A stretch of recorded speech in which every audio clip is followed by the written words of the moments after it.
Vous écoutez WBCQ, diffusant la radio World's Last Chance depuis Monticello, Maine, USA.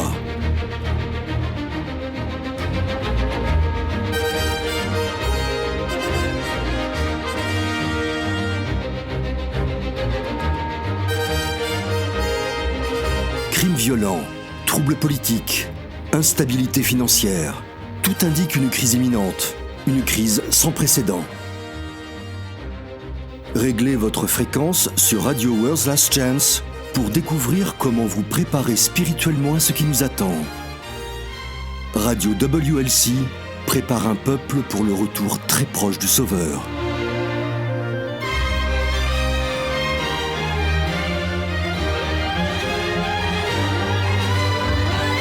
Les expressions idiomatiques sont parmi les choses les plus difficiles à apprendre quand on étudie une langue étrangère. Chaque langue en possède, mais elles sont généralement difficiles à comprendre si on les traduit littéralement.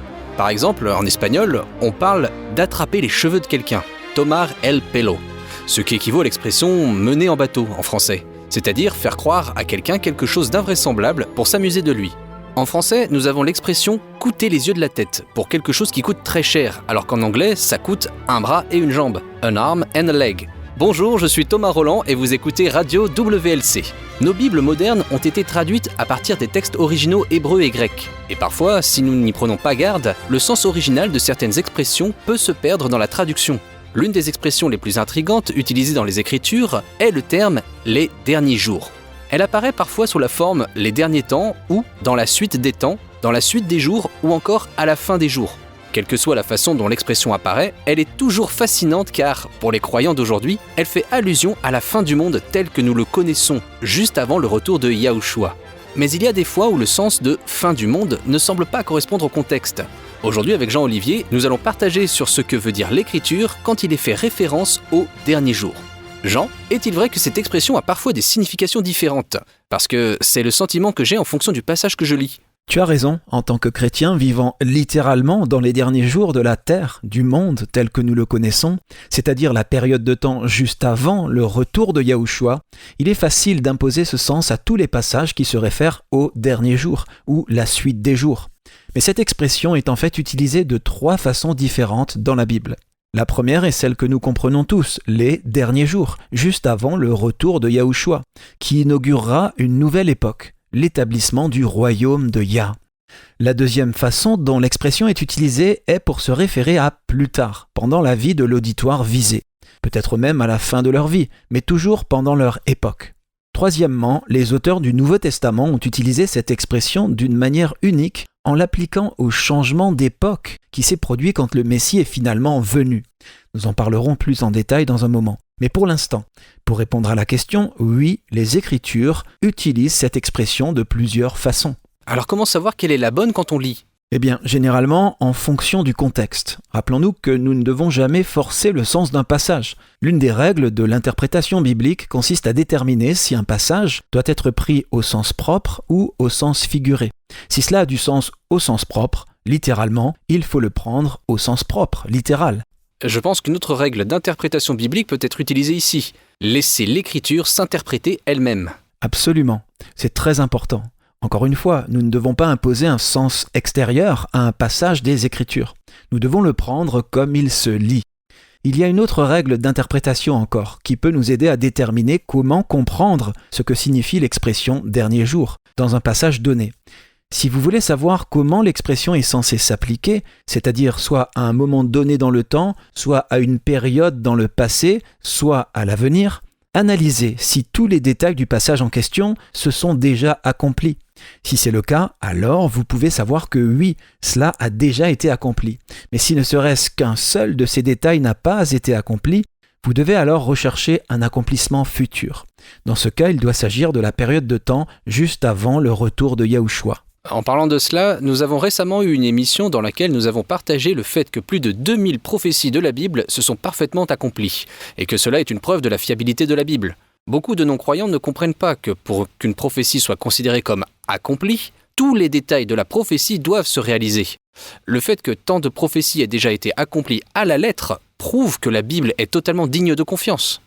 L'émission s'intitule « Les probabilités de la prophétie biblique ». Si vous l'avez manqué, amis auditeurs, vous pouvez toujours l'écouter sur notre site web ou sur notre chaîne YouTube. Très bien, commençons. Le problème avec l'expression « les derniers jours » telle qu'elle est utilisée dans certaines traductions, c'est que dans beaucoup de traductions modernes, elle n'apparaît pas. Aussi, comme nous venons de le voir, il peut être difficile de déterminer si l'expression fait référence aux derniers jours du point de vue de l'auteur ou s'il s'agit des derniers jours de notre point de vue en tant que lecteur aujourd'hui. En d'autres termes, parlons-nous par exemple des derniers jours des 70 années d'exil à Babylone ? Ou parlons-nous des derniers jours de l'histoire de la Terre juste avant la venue de Yahushua ? Il y a une grande différence. De près de 2500 ans. Je dois admettre que parfois j'ai du mal avec cette expression dans certains passages du Nouveau Testament, parce qu'il y a des endroits où les auteurs du Nouveau Testament font clairement référence à leur propre époque, comme étant celle des derniers jours. Et pourtant, ils ont vécu il y a 2000 ans. Comment leur époque pourrait-elle être celle des derniers jours ? C'est une bonne question à laquelle nous devons répondre clairement, car les non-croyants s'en servent parfois pour rejeter la Bible et la foi chrétienne. Ils se moquent et disent que les chrétiens vivent dans les derniers jours depuis 2000 ans. Alors où est la promesse de sa venue ? 2 Pierre 3. Sachant avant tout que, dans les derniers jours, il viendra des moqueurs avec leurs railleries, marchant selon leur propre convoitise, et disant « Où est la promesse de son avènement ? Car depuis que les pères sont morts, tout demeure comme dès le commencement de la création. » Ce que la plupart des gens ne réalisent pas, c'est que les auteurs du Nouveau Testament ont parfois utilisé cette expression d'une manière différente de la nôtre. Pour eux, de leur point de vue, la chose la plus importante était la venue du Messie tant attendu. Cela fait 2000 ans que nous attendons son retour. Eux, ils attendaient sa venue depuis 4000 ans. Je n'y avais jamais vraiment réfléchi de cette façon. Pour eux, il s'agissait de l'événement le plus important jamais survenu. C'est un changement d'époque. Ils se trouvaient au point de transition entre deux époques très séparées, distinctes. Le type a rencontré l'antitype à la croix, en sorte que le système d'offrande sacrificielle, qui avait été institué en Éden après la chute, n'existait plus. Une voie nouvelle et vivante, un accès plus direct au Père, a été établi à la mort de Christ. C'est un changement énorme, et les apôtres ont été bien conscients de son importance. Donc, pour les apôtres et les premiers chrétiens, en regardant les prophéties de l'Ancien Testament qui ont été accomplies à la croix, ils vivaient dans les derniers jours. Depuis ce moment-là jusqu'au retour de Yahushua, tout faisait partie d'une nouvelle époque, les derniers jours. C'est tout à fait logique. Je n'y avais jamais vraiment réfléchi de leur point de vue, mais es-tu en train de dire qu'ils croyaient que Yahushua reviendrait de leur vivant ? Pas du tout. Ils ont peut-être cru cela au début, mais ils n'ont pas tardé à réaliser qu'il y avait beaucoup à faire avant que Yahushua ne revienne. Lisons 2 Thessaloniciens, chapitre 2, les 4 premiers versets. Rappelons-nous que les premiers chrétiens ont commencé à être martyrisés assez tôt. Étienne, le premier martyr, a été tué à peine 3 ans et demi après la crucifixion. Jacques, le premier apôtre martyr, a été tué par l'épée vers l'an 44 de notre ère. Il est donc rapidement devenu évident que le retour de Yahushua ne serait pas immédiat. Et j'imagine qu'une fois que Jean a écrit l'Apocalypse, il est devenu encore plus clair que, comme tu l'as dit, beaucoup de choses devaient se produire avant. Paul le comprenait ainsi. Lisons 2 Thessaloniciens 2, versets 1 à 4. « Pour ce qui concerne l'avènement de notre Seigneur Yahushua Christ et notre réunion avec lui, nous vous prions, frères, de ne pas vous laisser facilement ébranler dans votre bon sens et de ne pas vous laisser troubler, soit par quelque inspiration, soit par quelques paroles ou par quelques lettres qu'on dirait venir de nous, comme si le jour du Seigneur était déjà là. Que personne ne vous séduise d'aucune manière, car il faut que l'apostasie soit arrivée auparavant et qu'on ait vu paraître l'homme du péché, le fils de la perdition, l'adversaire qui s'élève au-dessus de tout ce qu'on appelle Dieu ou de ce qu'on adore, jusqu'à s'asseoir dans le temple de Yah, se proclamant lui-même Yahuwah. » Certains spécialistes de la Bible situent la rédaction de cette lettre entre 51 et 52 de notre ère. Donc, encore une fois, il n'y avait pas à cette époque l'attente que le retour de Yahushua soit immédiat, mais selon leur estimation, ils vivaient quand même dans les derniers jours, parce que le Messie était venu. Christ était mort pour les péchés du monde. Les prophéties de l'Ancien Testament qui annonçaient cela s'étaient tout accomplies. Et ils vivaient donc à l'époque des derniers jours. C'est intéressant. Je comprends que de leur point de vue, tout ce qui suit la venue du Messie soit considéré comme les derniers jours. Mais pourrait-on prendre quelques minutes pour examiner quelques exemples d'utilisation de cette expression ? D'accord. Commençons par la lettre aux Hébreux, chapitre 1. Lisons les 2 premiers versets. « Après avoir autrefois, à plusieurs reprises et de plusieurs manières, parlé à nos pères par les prophètes, Yahuwah, dans ces derniers temps, nous a parlé par le Fils, qu'il a établi héritier de toutes choses, par lequel il a aussi créé le monde. » Le verset 2, où il est dit « dans ces derniers temps » ou « dans ces derniers jours » dans la King James, doit clairement être compris dans le contexte du verset 1 qui fait référence aux prophéties du Messie, données par les anciens prophètes des siècles précédents. Très bien, passons à 1 Pierre 1 et lisons le verset 20 qui parle de Yahushua. Il est dit qu'il a été prédestiné avant la fondation du monde et manifesté à la fin des temps à cause de vous. Ici encore, l'expression « fin des temps » ou « dernier temps » dans la King James fait référence à toute l'époque qui suit la venue du Messie.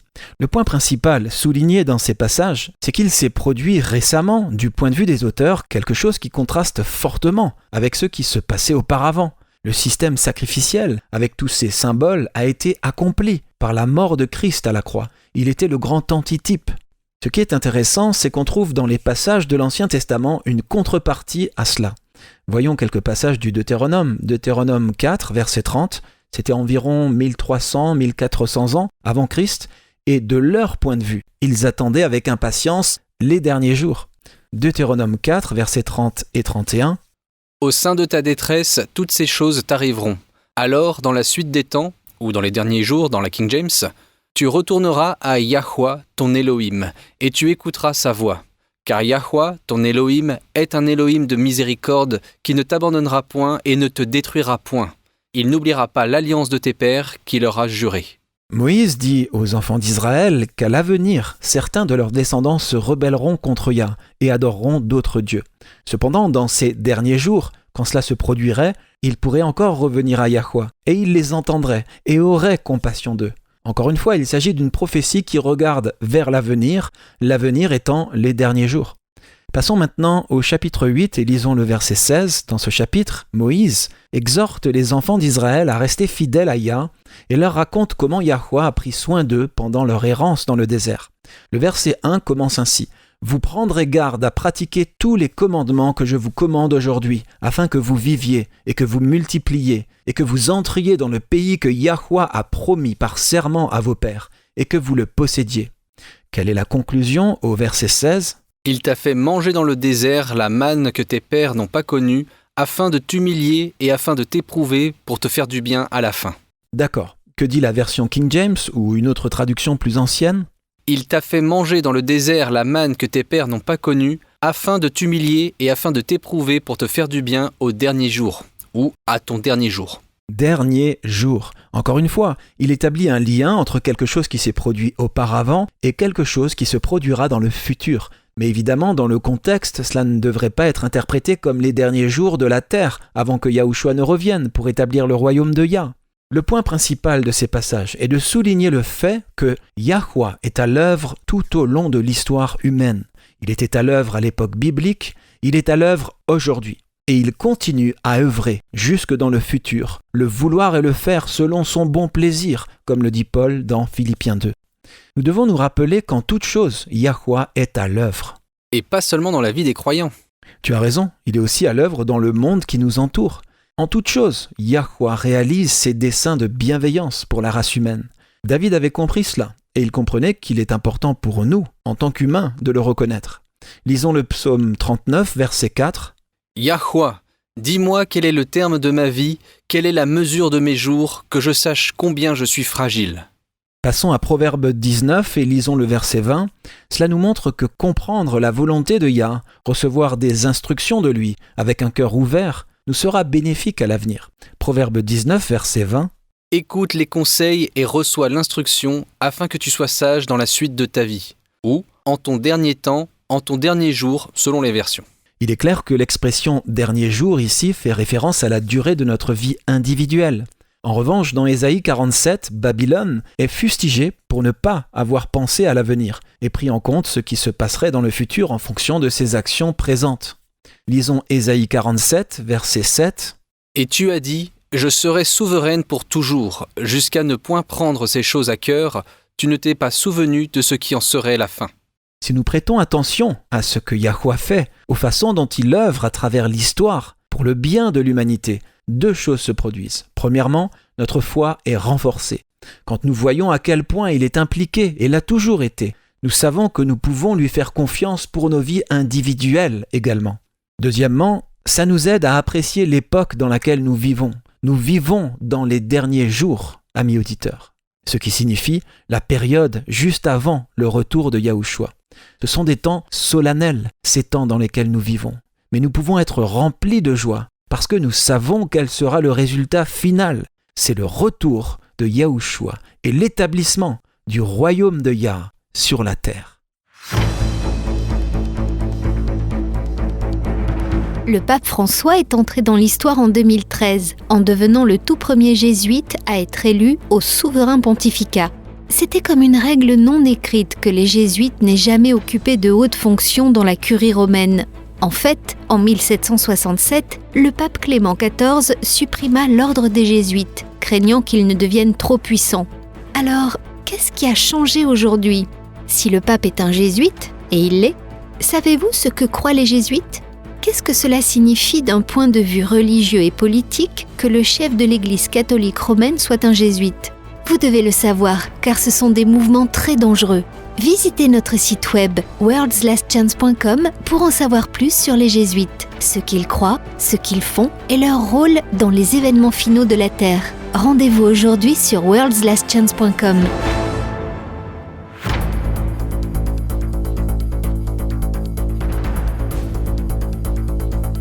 Une idée choquante a fait son chemin sur Internet. Beaucoup de gens en ont ri. Il s'agit de l'idée que la Terre ne serait pas un globe, mais qu'elle serait en fait une terre enclose, dont la surface est plane. Pour étudier ce sujet par vous-même, et pour découvrir le rôle surprenant que les jésuites ont joué dans la propagation de fausses idées sur la forme de la Terre, visitez notre site web sur worldslastchance.com. Nous vous proposons plusieurs articles sur ce sujet inhabituel et passionnant. Lisez-les, car ce sujet n'est pas près de se faire oublier. Visitez notre site dès aujourd'hui sur worldslastchance.com.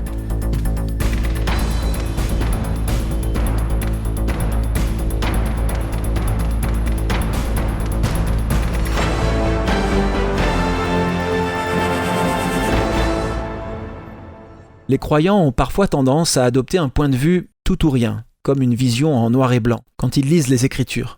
Mais quand nous faisons cela, nous pouvons passer à côté de beaucoup de choses. Nous pouvons passer à côté de beaucoup de nuances. Nous ne voulons pas adopter une position aussi rigide quand nous lisons quelque chose. Nous devons veiller à ne pas agir ainsi quand nous lisons les Écritures. Comme, par exemple ? Comme avec l'expression « dernier jour ». Les chrétiens aujourd'hui ont tellement l'habitude de l'appliquer à la période de tribulation qui va précéder la venue de Yahushua que nous passons à côté des autres utilisations de cette expression. Les prophètes de l'Ancien Testament ont souvent parlé du jour du Seigneur ou du jour de Yahweh. Quand tu entends cette expression, à quoi penses-tu ? La période de tribulation, surtout quand les 7 derniers fléaux seront déversés. Tu veux dire qu'il y a une autre façon de l'utiliser ? Oui, l'expression peut certainement se référer au temps de tribulation ou de détresse, et se réfère très certainement au moment où les 7 derniers fléaux seront déversés. Mais de manière générale, l'expression peut se référer à tout moment spécifique où Yahweh est à l'œuvre, quand il agit. Ça peut être comme pour les 7 derniers fléaux quand il punit la rébellion, mais ça peut aussi être quand il apporte une bénédiction. Il y a certains passages qui font référence au dernier jour, au singulier ou au pluriel, mais ne précisent pas quand ce jour se produira. Alors, tous ces passages font-ils référence à la fin du monde ou y a-t-il d'autres applications ? Encore une fois, ça peut signifier la fin du temps tel que nous le connaissons, mais ça peut aussi se référer à un moment ultérieur de la vie de l'audience directe de l'auteur, ou même simplement à un moment ultérieur de l'histoire, mais pas nécessairement à la fin du monde. Voyons quelques exemples de l'utilisation de ce terme dans les Écritures. Lisons Proverbe 5, verset 11. Dans ce passage, Salomon recommande à ses enfants de se méfier des femmes étrangères, qui peuvent symboliser des systèmes de croyances idolâtres. Et il les avertit des conséquences de ne pas s'en préserver. Commençons en fait au verset 7 pour avoir le début de la phrase. « Et maintenant, mes fils, écoutez-moi, et ne vous écartez pas des paroles de ma bouche. Éloigne-toi du chemin qui conduit chez elle, et ne t'approche pas de la porte de sa maison, de peur que tu ne livres ta vigueur à d'autres et tes années à un homme cruel. De peur que des étrangers ne se rassasient de ton bien et du produit de ton travail dans la maison d'autrui. De peur que tu ne gémisses près de ta faim, quand ta chair et ton corps se consumeront. » Cette version dit « près de ta fin », une autre version dit « à la fin de ta vie ». Dans ce contexte, il s'agit donc de la fin de la vie de chacun. Regardons maintenant Genèse 49. Jacob est sur son lit de mort, il ne se contente pas de prononcer une bénédiction pour ses fils. En fait, il prophétise. Lisons le verset 1. « Et Jacob appela ses fils et dit : Assemblez-vous, et je vous ferai savoir ce qui vous arrivera à la fin des jours. Maintenant, on pourrait dire qu'il s'agit d'une prophétie de ce qui se passera plus tard dans la vie de ses fils. Mais quand on lit le chapitre 49 en entier, on voit que c'est plus que ça. Cette prophétie concerne une période future, pas nécessairement la période de tribulation avant le retour de Yahushua, mais au minimum le futur de l'époque de Jacob. Nous voyons cette même utilisation des derniers jours, ou à la fin des jours, dans Deutéronome 31, verset 29. Lisons-le. Moïse révèle ce qui va arriver à Israël après sa mort. Car je sais qu'après ma mort, vous vous corromprez certainement, et vous vous détournerez du chemin que je vous ai commandé. Et il vous arrivera du mal à la fin des jours, parce que vous ferez ce qui est mauvais aux yeux de Yahweh, pour le provoquer à colère par l'œuvre de vos mains. Nous savons par le livre de Josué qu'Israël n'a pas immédiatement abandonné Yahweh, parce que Yahweh a pu bénir leurs efforts pour conquérir Canaan. Mais nous savons que ça n'a pas duré si longtemps. Oui, un exemple. La famille de Naomi est allée dans le pays de Moab à cause d'une famine dans le pays. Les famines n'existaient pas dans la terre promise quand les Israélites adoraient Yah. Quand Naomi est revenue avec Ruth, Ruth a épousé Boaz, qui était le fils de Rahab, la femme de Jéricho qui avait caché les 2 espions. Donc la prophétie de Moïse n'est pas spécifiquement pour les derniers jours des 7 derniers fléaux, mais elle va jusqu'à un avenir qui dépasse son auditoire immédiat, où Israël abandonnera Yahweh et en subira les conséquences. L'utilisation de cette expression de cette façon n'est pas rare. Et qu'en est-il du Nouveau Testament ? Parfois, le Nouveau Testament donne l'impression que la fin de toute chose est assez proche, alors qu'à d'autres moments, on a l'impression qu'elle est loin dans le futur. Nous devons nous souvenir de l'instruction de Pierre qui nous dit qu'avec Yahweh, un jour est comme 1000 ans, et 1000 ans sont comme un jour. Dans certains passages, il peut être difficile de déterminer si l'auteur fait référence à la fin du monde ou à un événement ou une séquence d'événements antérieurs. Nous devons être prudents et examiner attentivement, en tenant compte du contexte et des passages similaires quand nous voulons déterminer la définition de l'expression « dernier jour ». Mais si nous prenons soin de suivre les règles de l'interprétation biblique, à savoir que la vérité ne se contredit jamais, qu'il nous faut examiner tout ce qui a été dit sur un sujet en particulier, qu'on doit tout étudier dans son contexte, alors nous serons en mesure de trouver la vérité. Je voudrais maintenant examiner quelques passages où les auteurs bibliques ont clairement utilisé l'expression pour faire référence aux derniers événements de l'histoire de la Terre. Quand tu dis les derniers événements de l'histoire de la Terre, tu n'insinues pas que nous irons tous au ciel, n'est-ce pas ? Ou que la Terre sera totalement détruite ? Non, je parle simplement du temps et du monde tel que nous le connaissons aujourd'hui. La Terre demeurera pour que Yahushua y établisse le royaume de Yah. Une chose que les Écritures indiquent clairement, c'est qu'il y aura une augmentation du mal dans les derniers jours. Passons à 2 Timothée, chapitre 3, et lisons les versets 1 à 5. « Sache que, dans les derniers jours, il y aura des temps difficiles, car les hommes seront égoïstes, amis de l'argent, fanfarons, hautains, blasphémateurs, rebelles à leurs parents, ingrats, irréligieux, insensibles, déloyaux, calomniateurs, intempérants, cruels, ennemis des gens de bien, traîtres, emportés, enflés d'orgueil, aimant le plaisir plus que Yah, ayant l'apparence de la piété, mais reniant ce qui en fait la force. Éloigne-toi de ces hommes-là. » Ça, c'est une liste. Elle décrit le mal qui se répand abondamment dans les derniers jours. Parfois, ce mal est expérimenté à un niveau individuel. Quel est l'avertissement de Christ dans Matthieu 10, verset 22 ? Il dit « Vous serez haïs de tous à cause de mon nom, mais celui qui persévérera jusqu'à la fin sera sauvé. » La fin peut se référer au moment où nous mourrons ou au moment où notre époque actuelle se terminera au retour de Christ. Je pense que nous avons supposé que les derniers jours se référaient automatiquement à la période juste avant le retour de Yahushua, simplement parce que dans de nombreux passages du Nouveau Testament, c'est vraiment ce à quoi ça se réfère. Par exemple, dans la parabole du semeur, Christ l'explique clairement. La moisson, c'est la fin du monde. Bien sûr, comme dans l'Apocalypse où Jean explique que les 7 derniers fléaux sont appelés les 7 derniers fléaux parce qu'en eux la colère de Yah est accomplie. Une chose que l'apôtre Jean a clarifiée, c'est que Yahweh prendrait soin de ses enfants pendant les derniers jours. Passons à Jean 6 et commençons à lire au verset 39. Remarquons combien de fois il dit « le dernier jour ». Or, la volonté de celui qui m'a envoyé, c'est que je ne perde rien de tout ce qu'il m'a donné, mais que je le ressuscite au dernier jour. La volonté de mon Père, c'est que quiconque voit le Fils et croit en lui ait la vie éternelle, et je le ressusciterai au dernier jour. Alors les Juifs ont commencé à murmurer, et qu'a dit Christ, versets 43 et 44 ? Yahushua leur répondit, « Ne murmurez pas entre vous. Nul ne peut venir à moi si le Père qui m'a envoyé ne l'attire, et je le ressusciterai au dernier jour. » Ceci est en contraste avec ceux qui rejettent Yahushua. Que dit Jean 12, verset 48 ?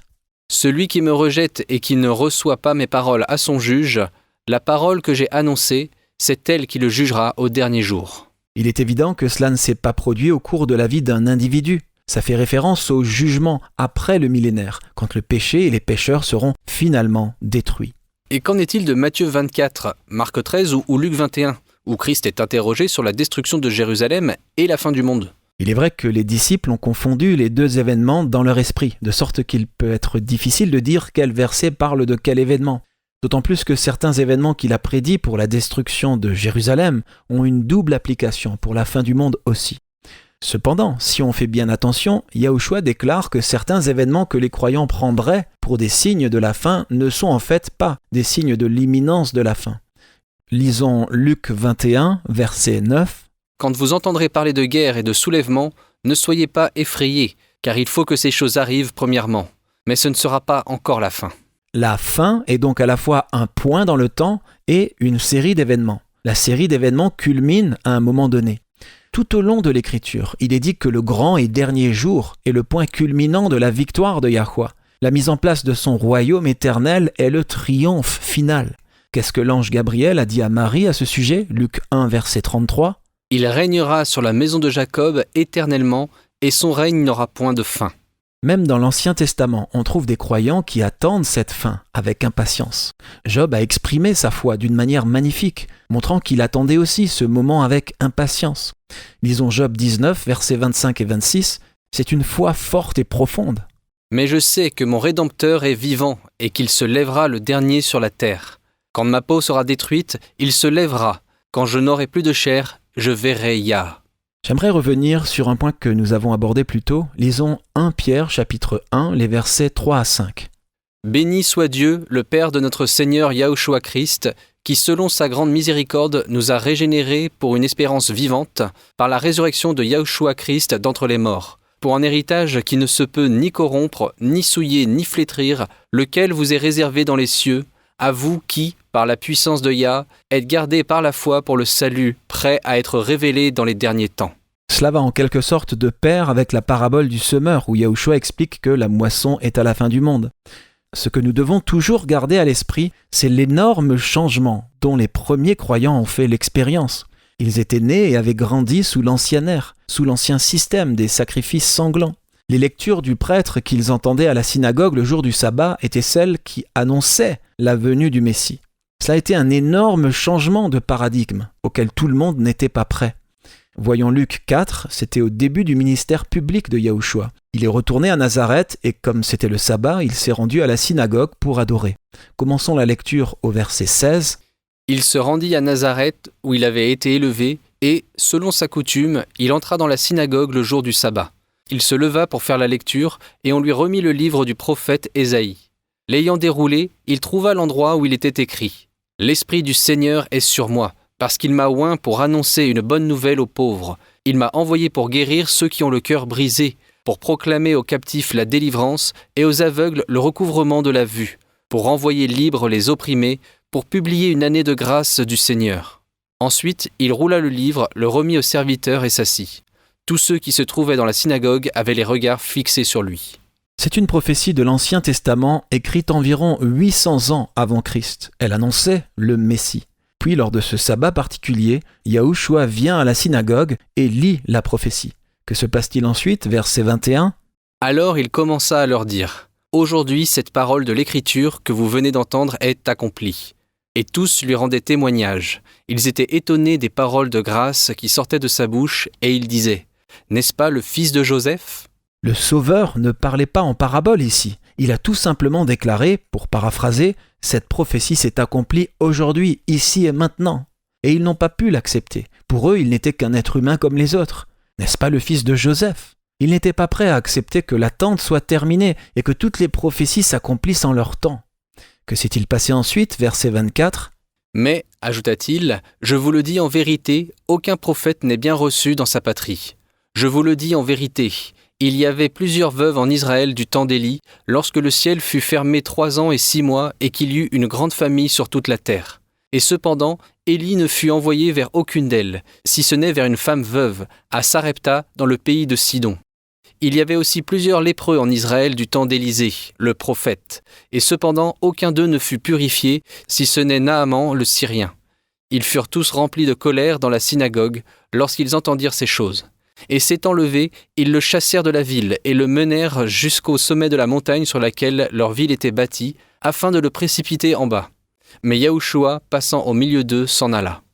Aujourd'hui, nous regardons en arrière vers la vie et le ministère public de Christ. Nous nous penchons sur sa mort et sur l'accomplissement des prophéties promettant la venue d'un Messie. Il est donc difficile pour nous d'apprécier l'énorme changement de compréhension auquel ces gens ont dû faire face. Ce jour-là, les habitants de Nazareth n'étaient pas prêts. Ils ont littéralement essayé de l'assassiner. Donc, comme nous l'avons dit précédemment, cet événement, la venue du Messie tant attendu pour apporter le salut, était l'événement sur lequel les croyants de l'époque se concentraient. Et pour ceux qui voyaient que Yahushua accomplissait toutes les anciennes prophéties, c'était l'événement principal qui a fait basculer les époques de l'ancienne dispensation vers la nouvelle. Le simple fait de supprimer les sacrifices de sang était énorme.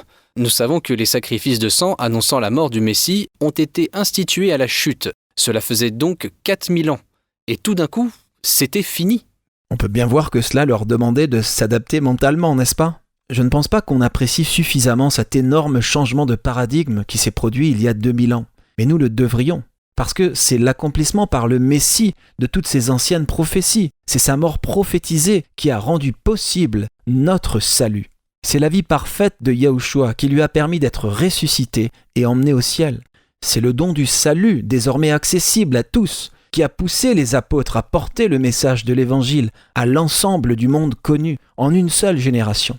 Ce changement est ce qui pose les fondations des événements finaux, juste avant la seconde venue de Yahushua, le millénaire pendant lequel lui et les saints régneront depuis Jérusalem, et l'établissement final du royaume éternel de Yah, quand le péché et les pécheurs seront détruits à jamais. On ne peut pas avoir tout cela sans les événements de sa première venue. Maintenant, bien entendu, ça ne signifie pas que le mal a cessé d'exister. Nous avons tous lu ou au moins entendu parler des longs siècles de mal qui ont suivi l'ascension de Yahushua. Les millions de martyrs chrétiens qui ont perdu la vie. C'est vrai. Le mal n'a donc pas cessé d'exister à la première venue de Yahushua. Mais ce dont nous devons nous souvenir, c'est qu'en raison de ce que le Messie a accompli, ce qu'il a fait, tout a été modifié. Depuis ce moment-là, Satan est un ennemi vaincu. Une voie nouvelle et vivante a été ouverte où les croyants n'ont pas à compter sur un descendant d'Aaron pour servir de médiateur pour eux. Nous pouvons aller directement au Père pour nous-mêmes, par nous-mêmes, précisément grâce à ce changement qui s'est produit à la venue du Messie. Terminons par Hébreux 10, versets 19 à 23.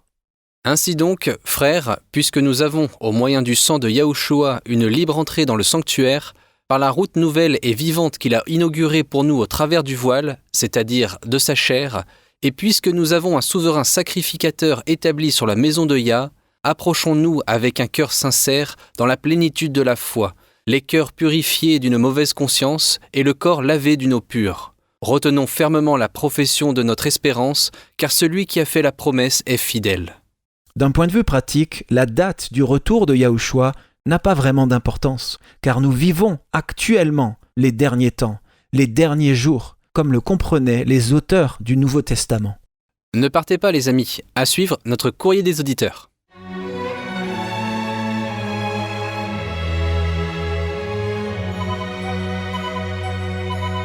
Vous écoutez la radio World's Last Chance sur WBCQ à 9330 kHz sur la bande des 31 mètres. Radio World's Last Chance prépare un peuple pour le retour très proche du Sauveur.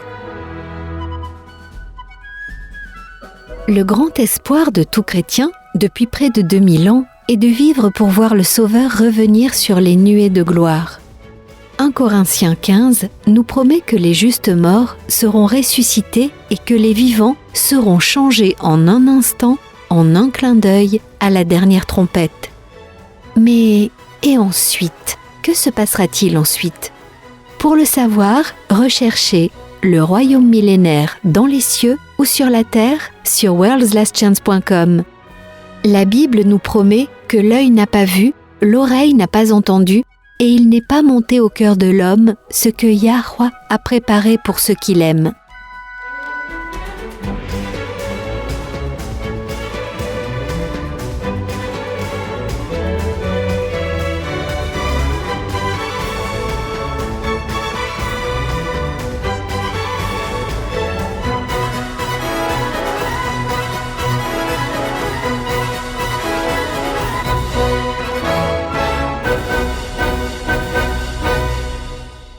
La question de notre courrier des auditeurs nous vient de Jingyi à Singapour. Savais-tu que Singapour n'a pas de capitale ? Singapour n'est pas la capitale ? C'est une question piège. En fait, Singapour est l'une des 3 seules villes-États qui subsistent au monde. Les 2 autres sont la Cité du Vatican et Monaco. Ce que je sais, c'est que Singapour a changé son fuseau horaire 6 fois depuis 1905. Je me demande pourquoi. Je ne sais pas. Alors, quelle est notre question du jour ? La voici. Que sont les saints ? Est-ce qu'une personne doit d'abord mourir avant d'être considérée comme un saint ? Ou bien existe-t-il un saint vivant ? Ma belle-sœur est catholique et elle dit que seules les personnes mortes peuvent être des saints. Que dit la Bible ? Eh bien, cela dépend vraiment de votre définition du mot. Comme Jingyi l'a noté, dans la tradition catholique, une personne doit être morte pour être considérée comme un saint. En fait, dans leur tradition, à moins que le pape ne renonce à la période d'attente, la personne doit être morte au moins 5 ans avant que le processus de déclaration d'un saint puisse même commencer. C'est ce qu'on appelle la canonisation. Oui, et pour qu'une personne soit déclarée sainte, dans cette tradition toujours, elle doit d'abord être béatifiée. Soit elle est déclarée bénie parce qu'elle a été martyrisée, soit elle doit être créditée d'avoir accompli un véritable miracle. La dernière étape est la canonisation, où la personne est déclarée sainte. Ça ne se produit, dans cette tradition catholique, encore une fois, qu'après qu'un deuxième miracle ait été crédité au compte de la personne. Après tout cela, selon la tradition catholique romaine, une personne est déclarée sainte. Eh bien, qu'en dis-tu ? Une meilleure question serait qu'en dit la Bible ? L'Ancien Testament fait référence aux saints. Par exemple, Daniel 7, verset 22, parle de la façon dont le jugement a été donné aux saints du Très-Haut. Et le temps arriva où les saints furent en possession du royaume. Le Nouveau Testament, lui aussi, fait référence aux saints. Il utilise ce mot plus de 60 fois. Tant dans l'Ancien Testament que dans le Nouveau, il vient de mots qui signifient être saint, consacré, mis à part, sacré. Donc, alors, ceux qui sont sauvés seront appelés saints. Peuvent être appelés saints. Comment ? Peuvent, au présent. Nous ne gagnons pas notre chemin vers la sainteté, pas plus que nous ne pouvons gagner notre chemin vers le royaume de Yah. Cet état de sainteté, ou d'être en accord avec Yah, est une transformation de l'âme, qui est tout autant son œuvre divine que la justification l'est, où Yahweh prend les mérites du sang de Yahushua et les crédite à notre compte. Non seulement cela, mais Yahweh prend également les mérites de la vie sans péché de Yahushua et les crédite également à notre compte. C'est une merveilleuse transaction qui se fait au moment où le croyant choisit d'accepter le salut. Alors, tu dis que les saints commettent des péchés ? Il est certain qu'avant la glorification, nous aurons encore diverses faiblesses et défaillances. Nous aurons cela jusqu'à ce que Yahweh nous donne une nature supérieure au retour de Yahushua. Cela dit, nous parlons de la perfection du Sauveur. Nous ne parlons pas de notre propre perfection. Je me souviens qu'une fois, tu m'as demandé si j'étais parfait. Oui, je m'en souviens. Tu m'as pris de court quand tu as dit oui. Je ne vois pas quel est le problème. Thomas, tu ne dirais pas que je le suis ? Ce serait un non. Désolé, un grand non. Eh bien, c'est parce que tu me regardes moi. Je suis humain, je fais des erreurs. Comme toute autre personne, je pêche et ne suis pas à la hauteur de la gloire de Yah. Pour voir ma sainteté, tu dois cesser de me regarder et regarder Yahushua. Sa justice est la mienne. Une fois justifié, je me tiens devant Yahweh comme si je n'avais jamais péché. Éphésiens 2, verset 9. Ce n'est point par les œuvres afin que personne ne se glorifie. Jamais par les œuvres. Le verset 6 d'Ésaïe 64 le dit de façon très claire. Pourrais-tu le lire pour nous ? Bien sûr, donne-moi juste un instant. Nous y sommes. Il est écrit « Nous sommes tous comme des impurs et toute notre justice est comme un vêtement souillé. » Voilà l'étendue de notre justice. Elle n'est rien. C'est un vêtement souillé, des chiffons sales dans la King James. Mais grâce à Yah, nous sommes déclarés justes grâce au mérite de Yahushua. Voilà pourquoi Paul a pu, à plusieurs reprises, désigner les croyants dans ses lettres comme des saints. Étaient-ils parfaits ? Non. En fait, quand on lit les instructions qu'il a envoyées, souvent, ils avaient commis des erreurs assez graves. Ils faisaient même carrément des choses qu'ils savaient être mauvaises. Prenons l'église de Corinthe, ils avaient des difficultés. Alors Paul leur a écrit des lettres pour les instruire, les corriger et les encourager. Allons au premier chapitre de 2 Corinthiens et lisons les 2 premiers versets. Il est écrit « Paul, apôtre de Yahushua Christ par la volonté de Yahweh, et le frère de Timothée, à l'église de Yah qui est à Corinthe, et à tous les saints qui sont dans toute l'Achaïe. Que la grâce et la paix vous soient données de la part de Yahweh notre Père et du Seigneur Yahushua Christ. » Corinthe se trouvait en Achaïe, qui était une région de la Grèce. Voilà une église qui avait des difficultés. Et comment Paul les appelle-t-il ? Des saints. Oui, parce que Paul avait compris que leur justice, leur sainteté était un don de Yah, et non quelque chose qu'ils avaient produit par eux-mêmes. Une autre définition du mot, qui est traduit dans nos Bibles modernes par « saint », est « sanctifié » ou « mis à part » pour un service saint. En ce sens, toute personne qui accepte la justice de Yahushua pour couvrir ses péchés est, à ce moment même, un saint de Yah. Quand vous choisissez d'engager votre vie pour Yah, quand vous choisissez de lui abandonner votre volonté et de le laisser écrire sa loi à l'intérieur sur votre cœur, vous êtes, par ce choix même, mis à part pour un service saint. Donc, bien qu'aucun vrai et humble disciple de Yahushua ne prétendra jamais être parfait et sans péché par ses propres forces, les croyants peuvent être considérés comme des saints au sens biblique du terme. C'est logique. Quand j'étais jeune, il y avait un homme âgé à l'église, un missionnaire à la retraite. Il aimait tellement Yah et on pouvait voir cet amour rayonner sur son visage. Je me souviens qu'il appelait les croyants des saints et ça n'a jamais eu de sens pour moi. C'est magnifique. Il comprenait clairement le bon usage du mot.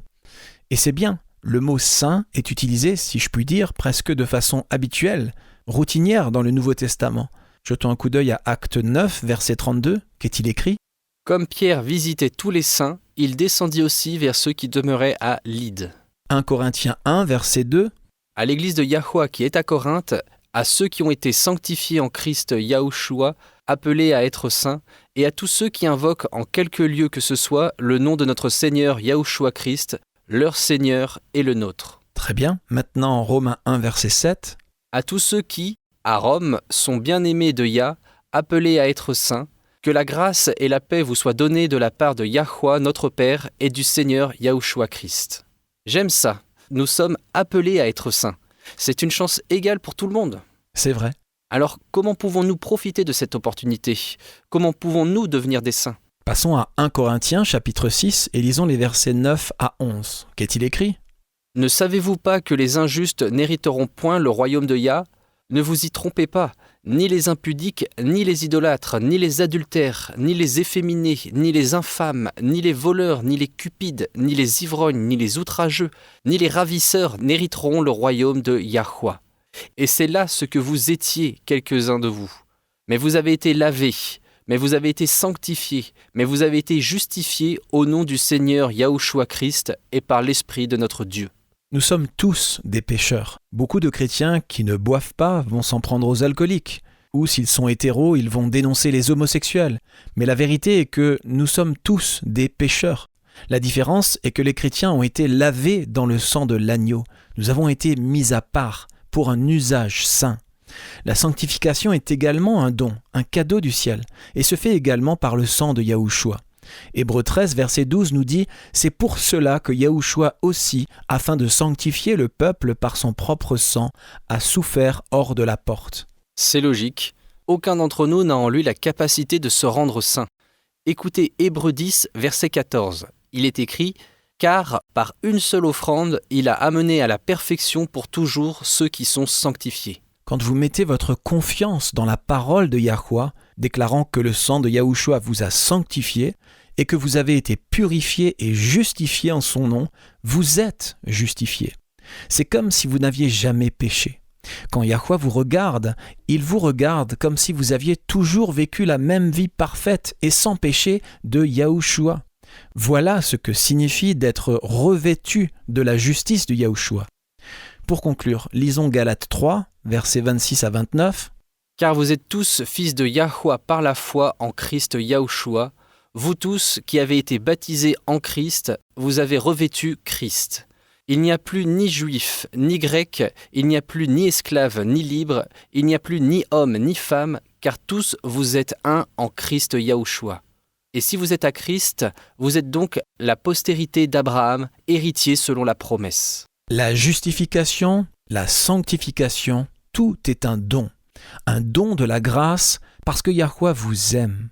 C'est pourquoi aujourd'hui même, en ce moment même, vous pouvez être appelé un saint de Yah. Non pas parce que vous l'avez gagné, non pas parce que vous êtes parfait, mais parce que Yahushua l'est, et que sa justice est la vôtre par la foi. Amen. Loué soit Yah. Continuez à nous envoyer vos questions, commentaires, demandes de prière, amis auditeurs. Nous apprécions toujours avoir de vos nouvelles. Il vous suffit d'aller sur worldslastchance.com et de cliquer sur « Contactez-nous ». À suivre, Élise Blanc avec la promesse quotidienne.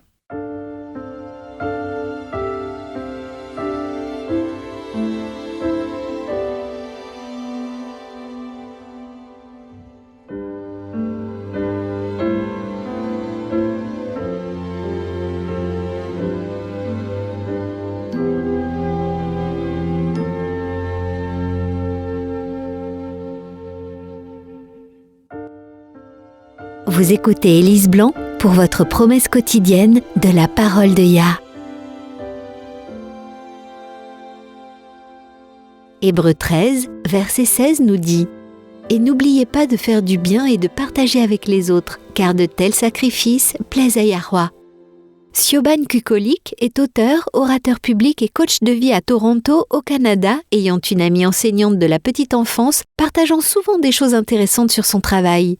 Un jour, son amie enseignait les fractions à une classe d'enfants de 6 ans. Or, un certain nombre de ses élèves étaient réfugiés récemment arrivés. L'amie de Siobhan a expliqué aux enfants ce que sont la moitié et le quart. Puis, pour vérifier leur compréhension de cette nouvelle idée, elle a demandé aux enfants d'écrire s'ils voulaient la moitié ou le quart d'une barre de chocolat. En faisant le tour de la salle, l'enseignante a remarqué qu'un certain nombre d'élèves, nouvellement arrivés, avaient écrit qu'ils préféraient avoir juste un quart d'une barre de chocolat plutôt qu'une moitié. En voyant cela, elle a pensé qu'elle devait peut-être réenseigner la leçon car il ne semblait pas comprendre qu'une moitié est plus grande qu'un quart. Elle a demandé aux enfants qui avaient répondu ainsi pourquoi ils préféraient avoir un quart plutôt qu'une moitié et a failli pleurer quand une petite fille a expliqué avec simplicité pour que plus de gens puissent avoir un morceau de chocolat. Cette réponse a tellement touché le cœur de l'enseignante qu'elle l'a partagée avec Siobhan. Voir un enfant aussi désintéressé se soucier des autres lui a fait chaud au cœur. Je cite « J'ai été émue quand j'ai entendu cette histoire. Ça m'a rappelé combien l'humanité est belle si nous prenons un moment pour le remarquer. » Luc 6, verset 38 nous dit « Donnez et il vous sera donné. On versera dans votre sein une bonne mesure, serrée, secouée et qui déborde, car on vous mesurera avec la mesure dont vous vous serez servi. » Nous avons reçu de grandes et précieuses promesses.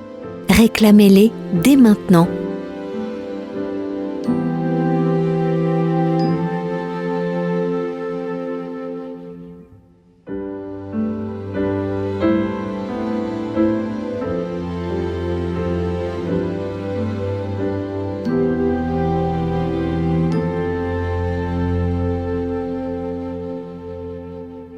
Je tiens à vous remercier, amis auditeurs, de vous être joints à nous aujourd'hui. Nous espérons que vous pourrez nous rejoindre à nouveau demain. Et d'ici là, souvenez-vous, Yahweh vous aime et vous pouvez compter sur lui faire confiance en toute sécurité car il en est digne.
Vous étiez à l'écoute de Radio WLC. Cette émission, ainsi que les émissions précédentes de Radio WLC, sont disponibles en téléchargement sur notre site internet. Elles sont parfaitement appropriées pour être partagées avec des amis et pour des études bibliques. Elles sont également une ressource merveilleuse pour ceux qui adorent Yahuwah, seuls, en famille ou en groupe à la maison. Si vous souhaitez écouter les émissions de Radio WLC, rendez-vous sur notre site internet à l'adresse worldslastchance.com. Cliquez sur l'icône Radio WLC en haut à droite de la page d'accueil. Cela vous permettra de télécharger les épisodes dans votre langue préférée. Vous trouverez également des articles et des vidéos disponibles en plusieurs langues. Rejoignez-nous demain pour un autre message rempli de vérité sur WBCQ à 9330 kHz sur la bande des 31 mètres. Radio World's Last Chance prépare un peuple pour le retour très proche du Sauveur.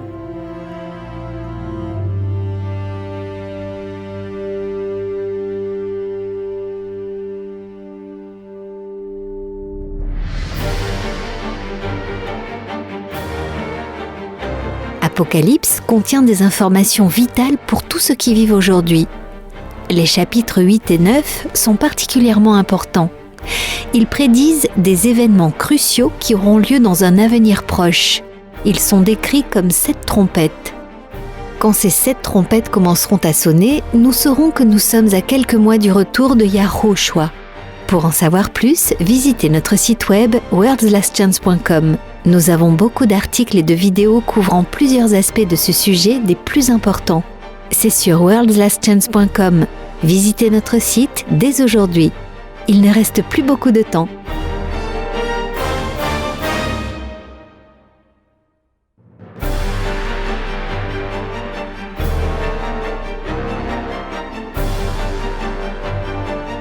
Le temps touche à sa fin, maintenant plus que jamais. Il est impératif que tous ceux qui cherchent et désirent le retour du Sauveur prennent grand soin de garder chacune des avenues de l'âme par lesquelles le diable cherche à nous séduire et nous piéger. Le péché est addictif. Qu'il s'agisse du temps gaspillé dans des activités nuisibles ou de l'alcool, qu'il s'agisse de pornographie ou de nicotine, le péché lui-même est addictif. Mais le Sauveur est prêt à délivrer quiconque se tourne vers lui. Visitez notre site worldslastchance.com et lisez l'addiction au péché, protéger les avenues de l'âme. Lisez l'addiction au péché sur worldslastchance.com. Yahushua est prêt à répondre à la prière de la foi.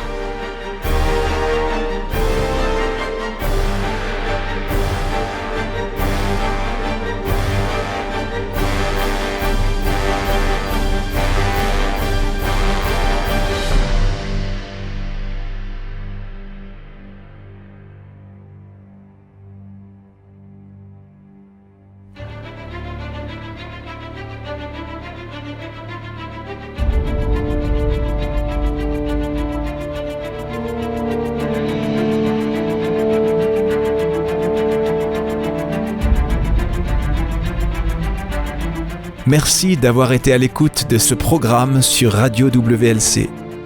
Nous vivons une époque très solennelle. Le monde est au bord d'un grand désastre. Des événements catastrophiques vont bientôt se produire qui mettront fin à notre ère et inaugureront la nouvelle. Dans sa grande miséricorde, Yahuwah a révélé par la prophétie ce que l'avenir nous réserve. Apocalypse 8 prédit une série d'événements d'une gravité croissante qui dévasteront la terre. Les réserves de nourriture mondiale seront décimées. La famine et la mortalité qui l'accompagnent en résulteront. Les réserves d'eau potable de la terre seront également touchées. Apocalypse 9 nous révèle que des démons se feront passer pour des extraterrestres. La terreur et la dévastation causées par cette soi-disant invasion extraterrestre feront que les gens chercheront désespérément à se mettre en sécurité à tout prix. La liberté de vivre et de pratiquer le culte selon ce que nous dicte notre conscience ne sera qu'un souvenir du passé. De nombreuses vies seront perdues au cours de cette série d'événements, et lorsque la marque de la bête sera imposée, il y aura des martyrs. Chaque événement sera une préparation pour la crise suivante, dans un long et dernier appel à la repentance de la miséricorde divine, car Yahweh ne veut pas qu'un seul périsse, mais au contraire que tous arrivent à la repentance. Peu de temps après les événements décrits dans Apocalypse 8 et 9, les 7 derniers fléaux s'abattront sur la terre. Ces fléaux et les trompettes précédentes feront des ravages et sèmeront le chaos sur la terre. Ils causeront une destruction et une misère sans précédent. Ésaïe 24 nous avertit ainsi. Oui, Yahweh va dévaster la terre, il va la ravager, en bouleverser la surface, il en dispersera les habitants. La terre se déchire et se fissure, elle vacille, elle oscille et titube, pareille à un ivrogne, et elle est ébranlée comme une cabane, car le poids de son crime pèse sur elle. Elle tombe et ne se relève plus. Pour les croyants, cependant, il y a de l'espoir. En décrivant la fin de notre époque, Yahushua a dit dans Luc 21, verset 28, « Quand ces événements commenceront à se produire, levez la tête et prenez courage, car alors votre délivrance sera proche. » Oui, la fin sera traumatisante, elle est censée l'être. Yahweh veut sauver chaque individu qu'il peut sauver. C'est pourquoi il permet ce point culminant final pour réveiller les âmes. Mais la bonne nouvelle de l'évangile du royaume de Yah est que, au-delà des événements traumatisants d'un proche futur, une éternité de bonheur attend tous ceux qui accepteront le don divin du salut. Lorsque Yahushua reviendra, tous ceux qui sont morts en croyant au mérite du Sauveur crucifié et ressuscité seront ressuscités lors de la première résurrection. Yahushua établira alors le royaume de Yah sur terre. Lui et les rachetés régneront conjointement sur la terre pendant les 1000 premières années de l'éternité. Jean a vu un nouveau ciel et une nouvelle terre, car le premier ciel et la première terre avaient disparu. Si vous souhaitez vous joindre aux rachetés de toutes les époques et vivre une vie à la mesure de celle de Yahweh, faites le choix. Acceptez le salut aujourd'hui.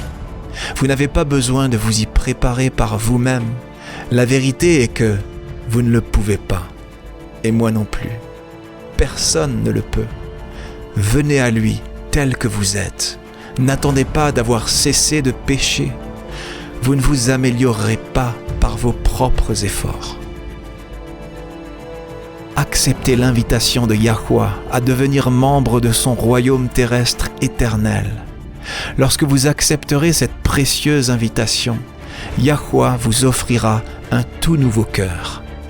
Dans Ézéchiel 36, verset 26, il déclare « Je te donnerai un cœur nouveau, et je mettrai en toi un esprit nouveau. J'enlèverai de ton être ton cœur dur comme la pierre, et je te donnerai un cœur de chair. » Accepter ce cadeau inestimable est la seule façon de rejoindre son royaume. Venez à Yahweh tel que vous êtes. Il attend, les bras grands ouverts, désireux de recevoir tous ceux qui viennent à lui.